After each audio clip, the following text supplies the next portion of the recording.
चर्चा जोर गर्म में आपका स्वागत है। हम पूर्णिया लोकसभा की बात कर रहे हैं। पूर्णिया लोकसभा क्षेत्र से यहाँ का मुकाबला जो है वो दिलचस्प मोड़ पे आ गया है, क्योंकि एनडीए के प्रत्याशी के तौर पर संतोष कुमार ने यहाँ से अपना नामांकन दाखिल किया है और कमल और जदयू के सहारे वो अपनी नैया को पार लगाने के लिए जो है वो लगातार क्षेत्र में घूम रहे हैं। वहीं महागठबंधन की प्रत्याशी राजद की ओर से बीमा भारती मैदान में है। जदयू से इस्तीफा देने के बाद वो राजद की सदस्यता लेती हैं। इसके बाद उन्हें महागठबंधन की प्रत्याशी के तौर पर पूर्णिया लोकसभा में उतारा जाता है। इस क्षेत्र की जो समस्या है वो कृषि आधारित जो समस्या है, किसानों की समस्या है, रोजगार की समस्या है और यहाँ पे जो स्थानीय है वो पलायन का जो मुद्दा है वो इस बार चुनाव में कहीं ना कहीं बड़ा मुद्दा बन के रहेगा। एक और मुद्दा है जिस पे हम लोग बात कर सकते हैं, जनता का ध्यान है जो यहाँ पे पूरे कोसी और सीमांचल खासकर गुलाबबाग की जो मंडी है वो ऐतिहासिक मंडी माना जाता है, अनाज मंडी माना जाता है पूर्णिया लोकसभा क्षेत्र के लिए। तो कहीं ना कहीं जो है इस बार एयरपोर्ट का भी मुद्दा जनता के दिलों और दिमाग पर है।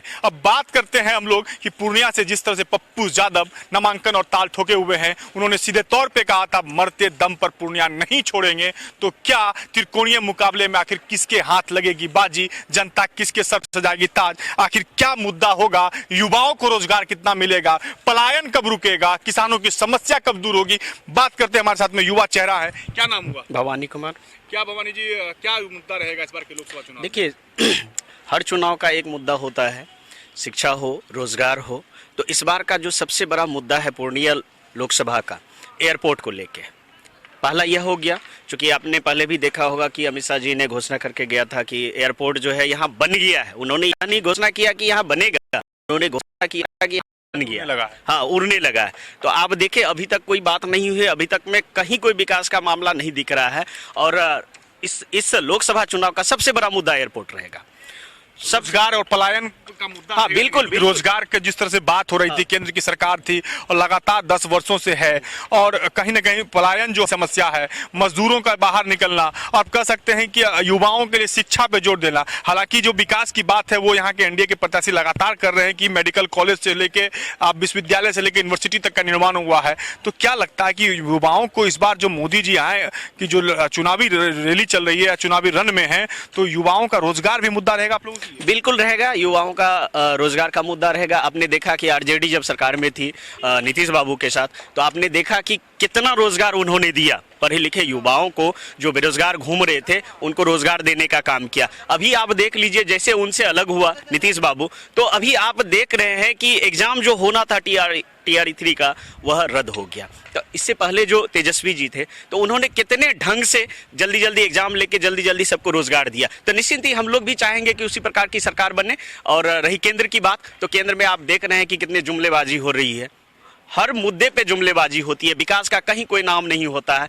विकास त्रिकोणीय मुकाबला है पूर्णिया में। हाँ बिल्कुल है त्रिकोणीय मुकाबला। और त्रिकोणीय मुकाबला में अगर देखा जाए तो हमारे ख्याल से त्रिकोणीय मुकाबला जो है वह कहीं ना कहीं हल्का पीछे जा रहा है। कि अगर आप देखिए बीमा भारती जी को आरजेडी की कैंडिडेट है, और उधर आप देखिए संतोष कुशवाहा जी को। संतोष कुशवाहा की हम बात करते हैं तो वह आज रुपौली में काम की है, 5 बार विधायक रही हैं। लोगों का कहना है कि रुपौली में 5 बार रही हैं, विकास हुआ है। अभी बिल्कुल रुपौली में विकास हुआ है। और संतोष कुशवाहा जी की मैं बात करूं तो आप देख लीजिए कोयली सिमरा पूरब में एक पुल बन रहा है जिसका 2022 में ही डेट था बनने का, अभी तक वह पुल का कार्य हो रहा है। तो इस प्रकार से आप बताइए कि कैसे हम संतोष कुशवाहा जी को सपोर्ट करें। आप देखिए वहां जाके कि पुल का विकास पप्पू यादव धीमी हो रहा है। पप्पू यादव भी युवाओं को चाहते हैं। बिल्कुल पप्पू यादव अगर मैदान में है तो युवाओं के चाहते भी। बिल्कुल युवाओं के चाहते तो तेजस्वी यादव जी भी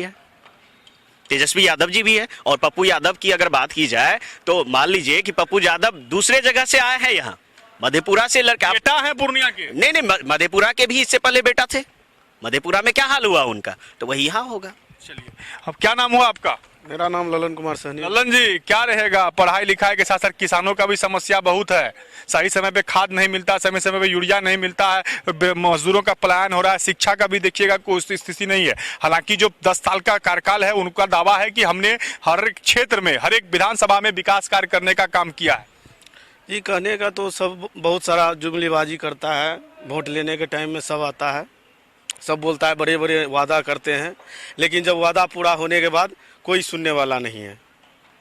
पप्पू यादव भी मैदान में, पप्पू यादव भी ताल ठोक रहे हैं, मेरी माँ है पूर्णिया। जी सब देखिए, प्रत्याशी है, वोटिंग है, सब सोचता है हम बड़े हैं, हम जीतेंगे, हम सब वो सोचता है हम जीतेंगे। जो जितना है वो जनता पे निर्भर है। जनता पे निर्भर है। मुद्दा रहेगा रोजगार मिला है? रोजगार तो अभी मानिए तो जब रोजगार अभी कुछ नहीं है, कुछ नहीं। मतलब कि जो भी शिक्षा उक्षा का क्षेत्र में बाल बच्चा सब पढ़ रहे हैं, स्कूल से में सही व्यवस्था है? सही व्यवस्था तो कुछ चेंज हुआ था, लेकिन फिर व्यवस्था में जो है ना पूरा वही। उधर रुपौली में बीमा भारती काम की थी जी, संतोष कुशवाहा बोलते हैं कि सब पुल पुलिया रुपौली का बना जी दी। सर, बनाने के बाद देखिए रुपौली में काम किए तब तो बीमा भारती 5 बार जीते, काम करने के बाद। संतोष कुशवाहा भी तो खूब काम किए हैं, बोल रहे हैं जितना पुल पुलिया सड़क था सब नीतीश कुमार के राज में बन गया। जी, बोलने का सब बोलते हैं, सबका अपना अपना अथी है, बोलता है। पप्पू यादव भी बोलते हैं कि हम हर सुख दुख में आप रहते हैं। देखिए वो हर सुख दुख में, देखिए आज नए आए हैं, पहले इससे पहले मधेपुरा में थे, मधेपुरा से यहाँ आए हैं। पूर्णिया से भी लड़ चुके हैं, इससे पहले रह चुके हैं उस टाइम में। तो शायद बच्चा हुई है। ये सर हम तो बच्चे थे तभी, उतना जानकारी है नहीं उसके बारे में। माहौल चेंज है इस बार? जी माहौल तो चेंज है, सब अपने अपने दावा ठोक रहे हैं, सब गर्म है। सब गर्म है। यस, सब गर्म है। क्या नाम है? अंकुर यादव। अंकुर, इस बार जो पूर्णिया लोकसभा का चुनाव हो रहा है 2024, 2019 और 2014 दो में यहाँ से एनडीए के सांसद रहे हैं संतोष कुमार, कभी कभी महागठबंधन में शामिल हुई है उनकी पार्टी। तो हमको एक चीज़ बताना है कि यहाँ का जो मुद्दा है रोजगार का मुद्दा है, अपराधियों पे लगाम है, अपराध फिर से बढ़ा हुआ है, पलायन हो रहा है मजदूरों का, शिक्षा की क्या व्यवस्था है। हालांकि संतोष कुमार दावा लगातार कर रहे हैं कि यूनिवर्सिटी से लेके मेडिकल कॉलेज तक, मेडिकल कॉलेज से लेके पासपोर्ट कार्यालय तक, पासपोर्ट कार्यालय से लेके एग्रीकल्चर कॉलेज तक खुलवाने का काम इन 10 वर्षों में किया है। पूर्णिया को कहीं ना कहीं चकाचक बनाने का काम किया है। देखिए पहली बात तो हम बताना चाहते हैं, संतोष कुशवाहा जी जो सांसद 2 टर्म से रहे हैं ना, यूनिवर्सिटी का जहाँ तक बात बोल रहे हैं कि यूनिवर्सिटी संतोष कुशवाहा जी दी है, यूनिवर्सिटी के लिए मांग हम लोग पूर्व से, और वो यूनिवर्सिटी संघर्ष समिति कार्यकाल तो उन्हीं का था ना। कार्यकाल से कोई मतलब नहीं है, मांग तो कर सकते थे, मांग भी नहीं किए। एयरपोर्ट का भी तो मांग किए थे, कहाँ एयरपोर्ट आ गया अभी तक। और अमित शाह जी बोल रहे थे कि एयरपोर्ट हम आ गए, एयरपोर्ट पे चढ़ गए, एयरपोर्ट से पूर्णिया में भाषण देके गए। हम कहना चाहते हैं संतोष कुशवाहा जी को, उसको कभी क्षेत्र में कहिए जाने के लिए, गाँव में कोई ऐसा क्षेत्र तो घूमिए रहे, चुनाव का समय तो क्षेत्र जा ही रहे हैं, लगातार बोल रहे हैं जितना भी रोड सब बनाने का काम गांव सब में उसको सांसद रहने के बावजूद भी उसको उन्हें पहचान रहा है कि संतोष कुशवाहा जी हैं। नहीं पहचान रहा है। सांसद का मतलब क्या होता है, विधायक का मतलब क्या होता है कि एक गांव में कहीं भी चल गए तो उसको एक एक जन और एक एक प्रतिनिधि जो वोट करके उसको सत्ता में लाने का काम किया है उसको पहचानना चाहिए। लेकिन उसका मजदूरों का पलायन हो रहा है। मजदूर तो कितना पलायन हो रहा है आप लोग भी देख रहे हैं, सारा सिस्टम आप सब समझिए रहे हैं, मजदूर सबका क्या स्थिति है। पंजाब जा रहा है, मजदूर के लिए कोई व्यवस्था ही नहीं है और मार के भगा रहा है, इधर उधर कर रहा है। मजदूर किसान को भी उतने तकलीफ में है। राम मंदिर बना ना, राम मंदिर कोर्ट का फैसला था, ये नरेंद्र मोदी नहीं बनाया है। उनके कार्यकाल में बना ना। कार्यकाल में बनने से क्या, कांग्रेस के ही राज मुद्दा रहेगा इस बार चुनाव में। मुद्दा इस बार मंदिर मस्जिद नहीं रहेगा, मुद्दा रहेगा रोजगार, नौकरी रहेगा। 2 करोड़ का वादा करके चल गया था, 1 करोड़ नौकरी दिया। माननीय हमारे श्री तेजस्वी यादव जी 17 महीना में 5 लाख नौकरी देने का काम किया, हर घर में चिराग पहुंचाया। एक रोशनी जो बुतों शादी ब्याह नहीं हो रहा था, बहुत का एज हो गया था, युवा का शादी नहीं हो रहा था, वो लोग को नौकरी देने का काम किया। वो लोग आज के डेट में वो लोग का अच्छा घर चल रहा है, परिवार चल रहा है, अच्छा घर में शादी भी हो रहा है। देखिए जिस तरह से तेजस्वी यादव ने नौकरी देने का काम किया था, एक मुद्दा तो ये जरूर खड़ा है पूरे बिहार में और पूर्णिया लोकसभा क्षेत्र से इस बार जो चर्चाएं हैं, जो मुद्दा है वो इस बार का मुद्दा है रोजगार और पलायन को रोकना। कहीं ना कहीं ये चुनौती होगा कि जो भी पार्टी के यहाँ से जीत के जाते हैं उनके लिए इस इलाके में बाढ़ से निपटना और यहाँ से रोजगार को कहीं ना कहीं कायम करना और पलायन को रोकना, ये सबसे बड़ी चुनौती है। जिस तरह से युवाओं के द्वारा कहा जा रहा है कि रोजगार और शिक्षा और पलायन, ये 3 मुद्दे ऐसे हैं जिसको कहीं ना कहीं काम करने की आवश्यकता पूर्णिया लोकसभा में है।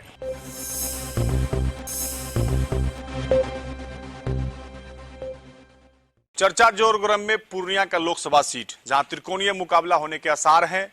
यहां से एनडीए से संतोष कुमार जहां पे किस्मत आजमा रहे हैं, तो वहीं पे महागठबंधन ने राजद से प्रत्याशी बीमा भारती को मैदान में उतारा है, तो वहीं पप्पू यादव भी अब निर्दलीय ताल ठोक रहे हैं। क्या है यहाँ की स्थिति, क्या यहाँ का इस बार का मुद्दा रहेगा, हम जानते हैं। हमारे साथ में कुछ लोग हैं, उनसे बात करते हैं। क्या रहेगा इस बार का स्थानीय मुद्दा, किस मुद्दे पर चुनाव होगा? देखिए, बात आप पूर्णिया की करिएगा तो पूरे बिहार में एक हिसाब से आप देखने जाएंगे तो पटना के बाद अमूमन हम इस बात का अंदाजा लगा सकते हैं कि औद्योगिक रूप से, शैक्षणिक रूप से और पूर्वोत्तर को जोड़ने के रूप से, इन सब रूप को देखेंगे तो पूर्णिया एक बहुत मुख्य भूमिका, अहम भूमिका निभाता है। मुद्दे जैसे होंगे हमारे अस्पताल को, जो सरकारी अस्पताल की जो इतना बड़ा इंफ्रास्ट्रक्चर, इतनी बड़ी सारी चीजें जिसमें हम 10,000 20 मतलब अनुमान हमारे पास स्थिति है, लेकिन वहां पर सुविधा कितनी है? मेडिकल कॉलेज खुल गया है 200।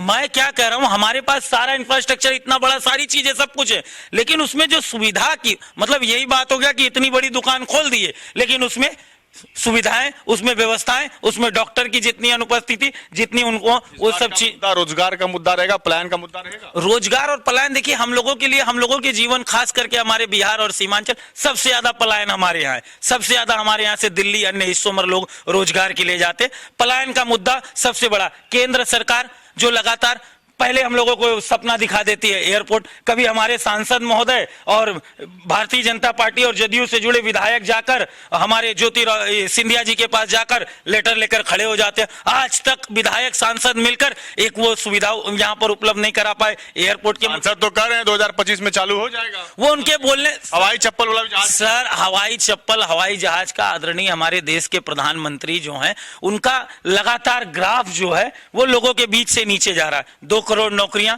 कहां गई पता नहीं चला। स्किल डेवलपमेंट के नाम पर जो चीजों को डेवलप करने की, मेक इन इंडिया, मतलब बोलने के पास इनके पास बहुत कुछ है, लेकिन आप जाइएगा आंकड़ा आंकने के लिए, एक आंकड़ा आप देखिएगा पलायन का, तो पलायन के आंकड़े में कोई कमी नहीं आई। आज भी गांव से उसी स्थिति में लोग पलायन कर रहे हैं। आज भी जब हमारे गांव में ग्रामीण परिवेश में, चाहे बनमनकी चले जाइए, हमारे रुपौली चले जाइए, भवानीपुर चले जाइए, आप जाकर देखिएगा तो बस की बस पंजाब और हरियाणा के लोगों की लगती है और उसमें बैठकर हमारे लोग मजदूर, बंधुआ मजदूर की तरह चले जाते। वो परिस्थितियां तो अभी भी। सवाल है कि इस बार महागठबंधन, एनडीए और निर्दलीय में पप्पू यादव है, किसका पलड़ा भारी देगा? सर, हम इतना जानते हैं, हमारे पूर्णिया के लिए, कोसी सीमांचल के लिए प्रधानमंत्री भी पप्पू यादव। हमारे इसके लिए स्थानीय स्तर पर सबसे ज्यादा सुविधा की अगर हम बात करेंगे तो पप्पू यादव जी से एक आम आदमी, एक टेम्पो चालक, रिक्शा चालक जो भी है, बड़ी आसानी से मुलाकात कर सकता है। तो हमारे लिए हमारे स्थानीय नेता, हमारा बेटा पप्पू यादव। मोदी जी का गारंटी नहीं चलेगा यहाँ पर सर, यहाँ वो आएंगे ही नहीं। यहाँ जो नीतीश कुमार जी हैं वो आएंगे नहीं, तेजस्वी जी हैं, लालू जी कैसे नहीं आते? कैसे नहीं सर? वो सिर्फ चुनाव उद्घाटन में दिखाई सर, हर बड़ी योजना में तो आते हैं सर, वो उद्घाटन का वो लॉलीपॉप खाली चुनावी उसमें मिलता है। जैसे एयरपोर्ट का मुद्दा था, एयरपोर्ट की कोई बाकी काम तो हुआ ना, बाकी काम तो हुआ ना। मेडिकल कॉलेज बना, एग्रीकल्चर कॉलेज बना, पासपोर्ट कार्यालय खुला, यूनिवर्सिटी बना, इन चीजों पर, इन चीजों और सड़क, पुल, पुलिया सब, इन चीजों पर जब आप आकलन करने जाइएगा तो आज से 20 साल के पहले के परिवेश को आपको समझना होगा। जब आदरणीय राजेश रंजन और पप्पू यादव जी यहाँ से सांसद थे, जब यहाँ से सांसद हुआ करते थे, उस परिस्थिति में 20 घंटे बिजली देने का काम करते थे और यही पैमाने पर सिलीगुड़ी था जो कि इससे कई पायदान नीचे था। आज सिलीगुड़ी आसमान को छू रहा है और पैमाना आंकने की कोशिश करिएगा तो पूर्णिया उसके कंपैरिजन में, क्योंकि वो आवाज उठाने वाला कोई नहीं था, वैसी लड़ाई लड़ने वाला चाहिए। आपकी सभी मुद्दों के, सभी चीजों का जवाब यहाँ के स्थानीय, हम लोग दिन भर हर चीजों को देखते हैं, गौर करते हैं, लेकिन जो पूर्णिया का विकास, पूर्णिया के मुद्दे को, पूर्णिया को दिल्ली में लड़ाई, पूर्णिया की बात सदन में, पूर्णिया की बात पटना में, इस तरह की आवाज अभी तक गूंजती हुई नहीं दिखाई दी। और हमको ये उम्मीद और आशा है कि आदरणीय राजेश रंजन और पप्पू यादव जी जब यहां से सांसद के रूप में होंगे, और कोई दल मायने नहीं रखता, 3 बार इससे पूर्व में भी उनको हम लोगों ने देखा है, कभी नारियल गाछ, कभी साइकिल, जो छाप हुआ जनता के दिलों में, हम लोगों ने सभी ने उनको भेजा और उन्होंने हमारी उम्मीद पर खरा उतरने का काम किया। क्या नाम हुआ? हमारा नाम जितेंद्र कुमार हुआ। जितेंद्र कुमार है, बड़ा स्पष्ट तौर पे बोले हैं कि पप्पू यादव को कोई छाप मायने नहीं रखता है, जिस छाप से वो आएंगे वो छाप से जनता के दिलों में राज करेंगे। अब देखने वाली बात ये होगी कि 26 अप्रैल को जब जनता वोट करने जाती है तो पप्पू यादव की जो छाप है जनता के दिलो दिमाग पर, वो कितना पप्पू यादव के लिए कारगर साबित होता है। हमारे साथ बात करने के लिए और लोग हैं। क्या नाम हुआ सर? दीपांकर चटर्जी। क्या लगता है इस बार का माहौल क्या है? माहौल तो एक तरफा है। क्या एक तरफा है? किसके तरफ है? पप्पू यादव के पक्ष में। सारा बाकी एनडीए गठबंधन है, टिकट नहीं दिया, कांग्रेस से मिला, उनको से कोई मतलब नहीं। देखिए, प्रति 5 वर्ष में संविधान के आधार पर हम लोग को अधिकार मिला हुआ है कि हम अपना जनप्रतिनिधि चुने। हम लोग 20 साल से उपेक्षित है। हमारा जो जनप्रतिनिधि वर्तमान में जनप्रतिनिधि है वो कहीं का कहीं नजरे नहीं आते हैं, कोई काम ही नहीं करते हैं।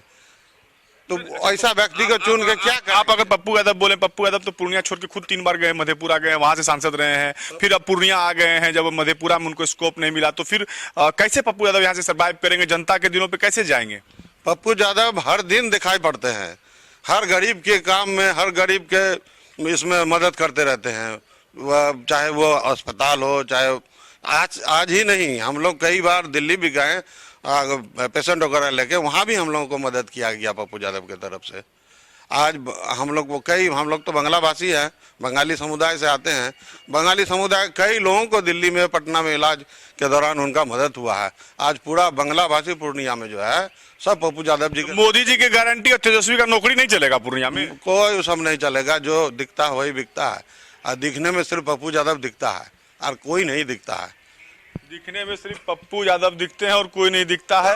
हालांकि पूर्णिया का जो मुकाबला होगा, यहाँ पर त्रिकोणीय मुकाबला है। बड़ी दिलचस्प रहेगा कि एक तरफ जहाँ तेजस्वी यादव जो है युवाओं और अपने जो वोटर हैं उनके बीच में हुंकार भर रहे हैं, तो वहीं पप्पू यादव भी सुबह से शाम तक सड़कों पे जनता के बीच दिखाई दे रहे हैं। वहीं एनडीए प्रत्याशी जो है मोदी की गारंटी और 10 वर्षों के काम को लेकर वो जनता के बीच जा रहे हैं। और लगातार जो है पूर्णिया लोकसभा सीट जो है चर्चा में है, क्योंकि यहाँ से पप्पू यादव ने निर्दलीय ताल ठोक दिया है। बात करने के लिए क्या नाम हुआ? सुमित कुमार।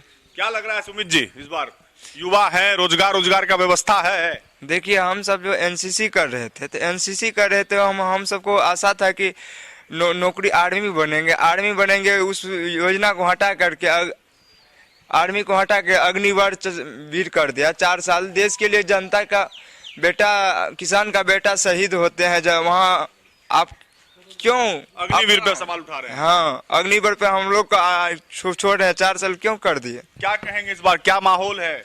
माहौल तो इस बार पप्पू यादव को जिताने का है। पूरे पूर्णिया में एक ही ऐलान हो रहा है, पप्पू यादव यहाँ के नेता के रूप में बहुत अच्छे नेता हैं। सभी लोगों की मदद करते हैं, चाहे हॉस्पिटल हो, डॉक्टर हो, ब्लॉक हो, किसी का भी काम हो, वो हमेशा आगे रहते हैं। लेकिन 10 सालों में तो जो एनडीए की सरकार है उनका दावा है कि पूर्णिया बदल गया है। कितना बदला? कुछ भी नहीं बदला। संतोष जी नहीं बदले, पूरा पूर्णिया नहीं बदला। जनता किनके आप कह सकते हैं छाप पे मुहर लगाती है, किसको विजय बनाती है, वो 4 जून को पता चलेगा। हालांकि 26 अप्रैल को द्वितीय चरण में यहाँ पे मतदान होना है। हमारे साथ बात करने के लिए क्या नाम हुआ? ब्रज किशोर भारती उर्फ मंटू यादव। प्रणाम पूर्णिया, सलाम पूर्णिया और जोहार पूर्णिया आपके सभी दर्शकों को। और हम लोग नेता विहीन है पूर्णिया, नेता विहीन है पूर्णिया। अभी देख लीजिए, त्रस्त है पूरा लोग। और पब्लिक लड़ रही है चुनाव, पप्पू यादव खुद नहीं लड़ रहे हैं। आप क्षेत्र घूम के देखिए, नॉमिनेशन में बुलाई गई भीड़ जो थी वो पैसे पे नहीं आई थी। मोदी की गारंटी नहीं चलेगी यहाँ, किसी की गारंटी नहीं चलेगी। यहाँ पप्पू मैं है। यहाँ इनका सीधा कहना है कि मोदी की गारंटी नहीं चलेगी। देखने वाली बात यह होगी कि जनता किसके नाम पर अपना मुहर लगाती है। हालांकि जो पूर्णिया लोकसभा है वो काफी चर्चा में, काफी हॉट सीट बन गया है पप्पू यादव के आने से। हालांकि महागठबंधन की जो प्रत्याशी हैं बीमा भारती, उनका भी दावा है कि यहाँ से जो है भारी मतों से वो विजयी होंगी। वहीं एनडीए के प्रत्याशी मोदी की गारंटी पर इस बार नैया पार लगाने की सोच रहे हैं।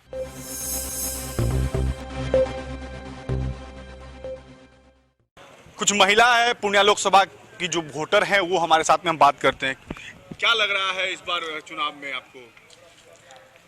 चुनाव में यहाँ जो लग रहा है हमको कि हमारे आदरणीय पप्पू यादव जी को गठबंधन में आए और ये लोग इनको टिकट देने का काम नहीं किए। ये तो सबसे बड़ा गलती किए। और हम चाहते हैं यह जो बीमा भारती है हमारी, जो आई हुई है संसद की चुनाव लड़ने के लिए, और अभी महिलाओं का घिंचाव हमारे आदरणीय पप्पू भाई के पास है। महिला है, महिला उतरी है मैदान में, उसको क्यों नहीं पसंद कर रहे? महिला उतरी है जरूर, महिला पे भरोसा नहीं है आपको? लेकिन महिला हम लोगों के लिए कोई अति मायने नहीं रखती है, हम लोगों को कोई सम्मान नहीं देती है। और आप गए हैं उनके पास, सम्मान नहीं देती है? क्यों नहीं, आप पहले से जुड़े हुए? हाँ, हम जुड़े हुए थे, हम बहुत दिन से जुड़े हुए हैं उनसे। और हमारा महिला जितनी भी है तो महिला को सम्मान कैसे मिलना चाहिए? जो मोदी जी महंगाई कम किए, महंगाई पे कुछ बोलिएगा। आप गृहिणी हैं, गृहस्थी चलाती हैं, आप रसोई आपके हाथ में रहता है। हाँ, बोलेंगे महंगाई तो दिनों दिन बढ़ रहा है और महंगाई कम होने की नाम नहीं ले रहा है, क्योंकि गैस का देख लीजिए कितना दाम है और पेट्रोल डीजल की दाम बढ़ा गया। और क्या गांव में इतनी गरीबी है और कहता है मोदी जी कि हम हर जगह दिए हैं सुविधा। क्या दिए हैं सुविधा मोदी जी? उजाला योजना में मिला ना सब कुछ। योजना में दे करके बरगलाने का काम किया। लेकिन हम चाहते हैं पप्पू यादव राजेश रंजन जी को भारी मतों से जो है जिता के, और हम लोग के लिए क्यों जिताना है ये बताइए ना। क्यों जिताना है? एनडीए भी है यहाँ पर, महागठबंधन से भी है, तेजस्वी भी दावा कर रहे हैं कि हमने 17 महीने में 4 लाख नौकरियां दी। तो फिर पूर्णिया में ऐसा क्यों हो रहा है कि आप लोग महिला है और महिला प्रत्याशी भी है, एनडीए से भी प्रत्याशी भी है, पप्पू जी भी खड़ा है, तो क्यों आप लोग चाह रहे हैं? हम लोग को लग रहा है कि पप्पू यादव से कोई अच्छा कैंडिडेट हम लोग को नज़र में नहीं है, और हम लोग चाहते हैं कि भारी मतों से जीते और हम लोग का आवाज़ जो है संसद तक पहुंचावे। आपने जो सवाल इन्होंने कहा कि गैस मिल गया है उज्ज्वल योजना का, तो गैस जो मिला है वो गरीब को मिला है, तो गरीब को यहाँ खाने का ही पैसा नहीं है, तो वो 1000 रुपया या जो भी लगे गैस का वो कहाँ से भराएगा? अभी भी देखिए गाँव में जाके पत्ता चुन चुन के लोग खाना बना रहा है। क्या विकास हुआ? पूर्णिया लोकसभा की अगर बात करें तो पूर्णिया लोकसभा में 6 विधानसभा यहाँ आते हैं और यहाँ से एनडीए से संतोष कुमार अपनी किस्मत को आजमा रहे हैं। वहीं महागठबंधन से राजद की प्रत्याशी के तौर पे बीमा भारती यहाँ से मैदान में है, तो वहीं पप्पू यादव भी निर्दलीय मैदान में उतरे हुए हैं तो ताल ठोक रहे हैं। अब देखने वाली बात होगी कि 26 अप्रैल को जब मतदान यहाँ पे होता है तो जनता का मुहर किस उम्मीदवार पे लगता है। हमसे बात करने के लिए है यहाँ पे। क्या लगता है सर कि इस बार चुनाव जो है किस मुद्दे पे हो रहा है? 100% यहाँ जो चुनाव हो रहा है ये विकास के मुद्दे पे हो रहा है। विकसित राष्ट्र की ओर जो हम लोग जा रहे हैं, भारत को ले जाने की जो हमारे प्रधानमंत्री जी की जो सोच है कि 47 तक ये विकसित राष्ट्र बनेगा, उसी सोच के तहत हम लोग इसको ले जा रहे हैं। और आप पूर्णिया की धरती पे देखेंगे कि कई प्रकार के विकास हुए हैं। पूर्णिया में आज तक यूनिवर्सिटी नहीं था, सबसे, जबकि बिहार का सबसे पुराना जिला, बिहार ही नहीं पूरे हिंदुस्तान का सबसे पुराना जिला अगर किसी को कहा जाता है तो पूर्णिया। आज तक यहाँ यूनिवर्सिटी नहीं था, यहाँ कोई मेडिकल कॉलेज नहीं था, यहाँ के डॉक्टर प्राइवेट नर्सिंग होम खोल के अपना अनाप शनाप पैसा वसूलते थे मरीजों से। आज बहुत बड़ा मेडिकल कॉलेज यहाँ खुल चुका है, इंजीनियरिंग कॉलेज यहाँ पर खुल चुका है, इंडिया का 2nd सीमेंट फैक्ट्री यहाँ पर लग गया है। एक पर एक ट्रेन पूर्णिया, जो डायरेक्ट ट्रेन पटना नहीं था, डायरेक्ट ट्रेन रांची नहीं था, डायरेक्ट ट्रेन सिल्लीगुड़ी नहीं था। पप्पू यादव भी कह रहे हैं कि हर जगह हर दुख और दर्द में वो पहुंच रहे हैं। बीमा भारती अलग कर रही है कि तेजस्वी जो है 4 लाख नौकरी दिए हैं। तो क्या लगता है कौन सा मुद्दा इस बार हावी रहेगा? इस बार आप बोले विकास होगा तो रोजगार मिलेगा। विकास और रोजगार में चोली और दामन का संबंध। 10 साल आप रह चुके हैं ना? हाँ, 10 साल से एनडीए के यहाँ पे है ना? 10 साल रहे हैं और 10 साल में पूर्णिया में विकास हुआ है। अभी बड़े भाई साहब गिना रहे थे जो पूर्णिया में क्या क्या विकास हुआ है, और अभी जो बोल रहे ताल ठोक रहे हैं मैदान में, वो भी पूर्व में 10 साल रह चुके हैं और वो क्या क्या किए हैं वो भी गिनाए। जो पूर्णिया में एक सिंगल कोई ऐसा काम हो जो पूर्णिया वासी के हित का हो, कोई बड़ा काम हो, इस तरह का कुछ जो आज उनका काम किया हुआ काम दिखता हो तो वो काम वो बताएं। अभी जो चुनाव का समय चल रहा है, लोग कह रहे हैं कि एमपी साहब को नहीं देखे हैं, क्षेत्र में नहीं मिलते हैं, तो और एनडीए के जो लोग हैं, महागठबंधन के लोग हैं, इसका प्रचार कर रहे हैं, तो क्या लगता है किस तरह से उम्मीदवारी होगी और कैसे इन चीज़ों की नाराजगी को दूर करेंगे? सर, प्रचार और हकीकत में अंतर होता है। हम भी देख रहे हैं घूम के सब जगह। आज 6 महीने से हम लोग क्षेत्र में घूम रहे हैं। हम भी एमपी साहब के साथ कभी कभी जाते हैं, देखते हैं, हमको तो लगा हर क्षेत्र में जाते हैं। अब लोग कहने को बहुत कुछ कहते हैं, ये बात कोई दम नहीं है इसमें। जाते हैं सर। विकास का कार्य हुआ है इन 10 सालों में? बेशक हुआ है सर। अब 4 साल में आप देखिए पूर्णिया किस स्थिति में थी। आज आप यहाँ से रुपौली तक चले जाइए, कहीं भी चले जाइए। हम तो गए देखे मक्का के खेत में, जहाँ मकान नहीं वहाँ भी रोड, बिजली एकदम बराबर। विकास के मामले में तो कोई रोक नहीं सकता है सर, इसमें कोई दो राय नहीं। सुदूर गांव में भी बिजली से लेकर सड़क तक की जो मुहैया है वो एनडीए के जो संतोष कुशवाहा यहाँ से उम्मीदवार हैं उनके 10 वर्षों में ये काम हुआ है, ऐसा लोगों का मानना है। बात करते हैं शिक्षा के क्षेत्र में अगर किया जाए अगर बात, तो शिक्षा के क्षेत्र में क्या लगता है सांसद ने कितना काम किया? देखिए, शिक्षा के क्षेत्र में हो या औद्योगिक क्षेत्र में हो या किसानों के लिए हो, सबका विकास हुआ है। 10 साल पहले हम कहाँ थे, पहले ये इतिहास देखिए। और 10 साल बाद हम क्या हैं ये देखिए, और अब 5 साल के बाद क्या होगा वो भी आपको देखना है। तो विकास का मुद्दा जो है ये बहुत बड़ी मुद्दा है, और मोदी जी के साथ जो गठबंधन, गारंटी चलेगी मोदी जी? नहीं चलेगी, नहीं दौड़ेगी, ये तो 5 साल दौड़ेगी ही और आगे भी दौड़ेगी। विपक्ष तो आरोप लगा रहा है कि विपक्ष का आरोप लगाना तो काम है, विपक्ष का तो रहना काम है और आरोप लगाना भी काम है। तो ये सरकार चलेगी, विकास टक्कर किससे मान रहे हैं आप? आम टक्कर की बात नहीं है, बस हम लोग भारी हैं, टक्कर क्या होगा वो आगे देखिएगा। हम लोग भारी हैं और भारी रहेंगे। देखिए ये थे पूर्णिया लोकसभा के लोग थे, इनका सीधे तौर पे कहना है कि हम लोग भारी हैं पूर्णिया लोकसभा में, और उम्मीद है कि 26 अप्रैल को जो है यहाँ से एनडीए के उम्मीदवार के पक्ष में मतदान होगा। लेकिन आप कह सकते हैं कि अलग अलग लोगों का अलग अलग राय है। अब ये देखना है कि जनता जो है पूर्णिया की वो किसके किस्मत का ताला जो है वो खोलती है और किसे दिल्ली भेजती है। कैमरामैन अमित कुमार के साथ प्रफुल्ल झा, पूर्णिया।